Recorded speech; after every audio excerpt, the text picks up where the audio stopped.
My wife and her best friend accused me of having an affair and then got angry when I didn't actually have one. My wife, 29F, and I, 31M, had a baby last December. It was a traumatic birth, and my wife developed postpartum depression.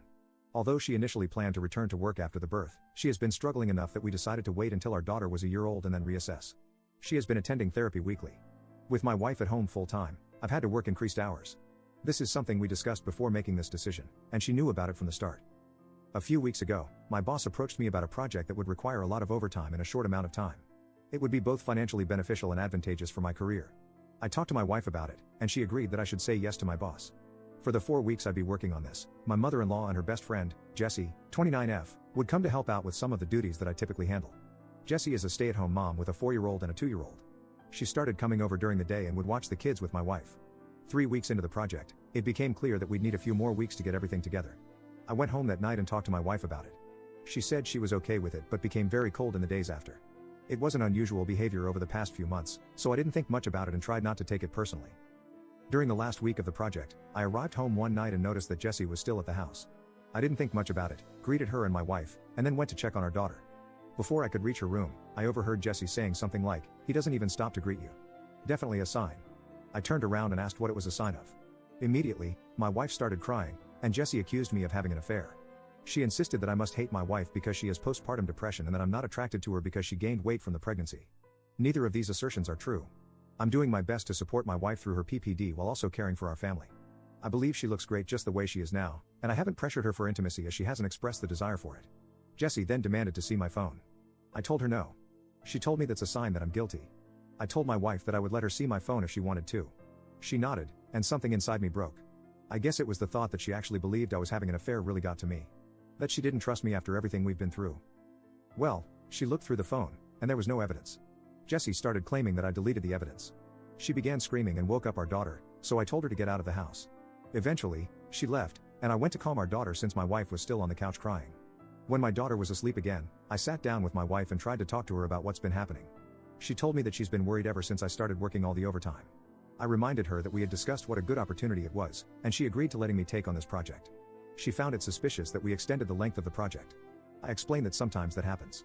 She wanted more evidence, so I showed her messages and emails with timestamps from work and pay stubs showing the overtime. She said she believed me and apologized for doubting me, mentioning that Jessie had been telling her these were all signs that I was cheating. I asked her why she believed Jessie more than me and why she didn't come to me with her concerns. She didn't have a real answer. It's been a couple of weeks, and the project is over. I scaled back and am trying to work a little less than I was before the project so I can spend more time with my wife and daughter.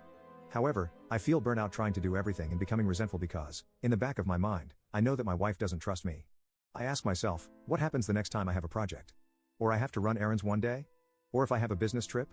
Am I going to come back every time to accusations that I'm cheating? I've tried bringing it up a couple of times, but my wife tells me it's not the time and that she's tired or sad. I try to be mindful of her feelings, but I wonder if that means that I can never have any of my own. Update 1. A couple of people asked for an update, so I'm providing one, but it's not a happy one. That night, I approached my wife and told her that I was going to find a therapist. I didn't connect it to her accusations or anything, I just said that I was having a tough time and needed therapy. She shrugged and told me to do whatever. The next day, I got home from work, and our room and my home office were ripped apart. Things were everywhere, important papers scattered. I didn't see her, but our daughter was in her room crying.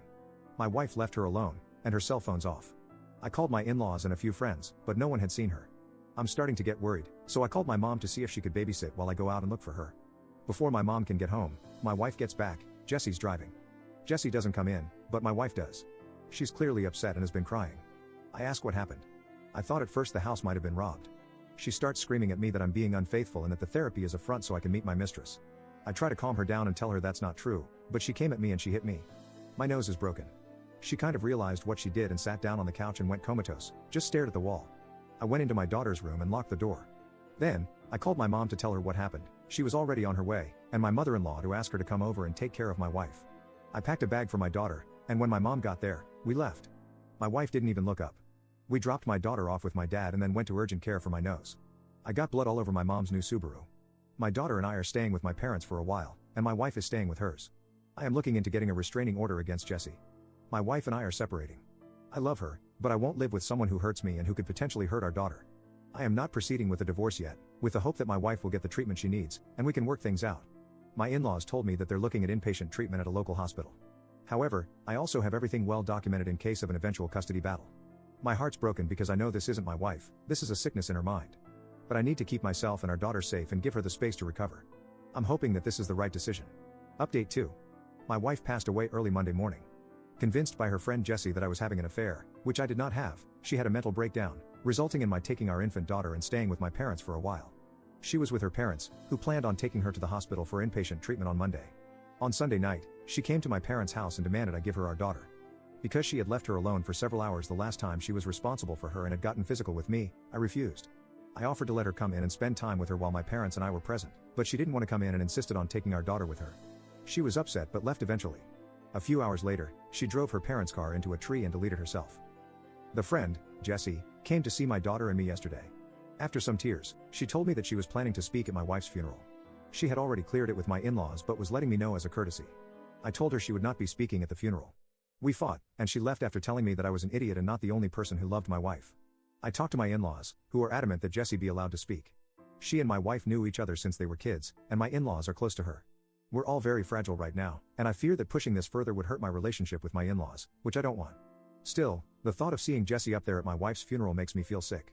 I don't think I can stand to listen to her, knowing that she took joy in my wife's deteriorating mental health and picked her up, leaving my daughter home alone. That being said, I don't trust myself to make the best decisions right now. My mind's clouded by grief, guilt, and fear.